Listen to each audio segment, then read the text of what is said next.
नमस्कार, मी अमन दळवी, आराध्य अमन दळवी यूट्यूब चॅनलमध्ये तुमचं सहर्ष स्वागत। उद्या आहे गुढीपाडवा, आपला हिंदू नववर्ष। आणि ह्या हिंदू नववर्षामध्ये फुलांना अतिशय महत्त्व। आणि फूल कोणतं तर गोंड्याचं, झेंडूचं। त्या झेंडूच्या बागेतच मी या ठिकाणी आलेलो आहे। कृष्णाई नर्सरी म्हणून आहे आमच्या संगमेश्वर देवरुख रोडवर। आणि तिथे आता सविताताई आपल्याला पाहत आहेत। मस्त मस्त या ठिकाणी झेंडू काढतायत। 2 महिन्यांपूर्वी ही सर्व लागवड त्यांनी केलेली आहे आणि त्याची फुलं आज पाडव्याच्या आदल्या दिवशी त्यांना मिळत आहेत, जेणेकरून ह्या आजूबाजूच्या सर्व परिसरातील लोकांना ते झेंडूची फुलं देतील आणि उद्याची त्यांची पूजा सत्कारणी लागेल।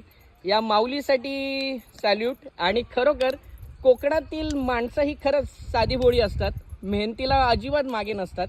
त्यामुळे आंबा, काजू, फणस या व्यतिरिक्त देखील आता बऱ्यापैकी उद्योग व्यवसाय या कोकणामध्ये येऊ लागलेले आहेत। ताई इकडे बघा, धन्यवाद।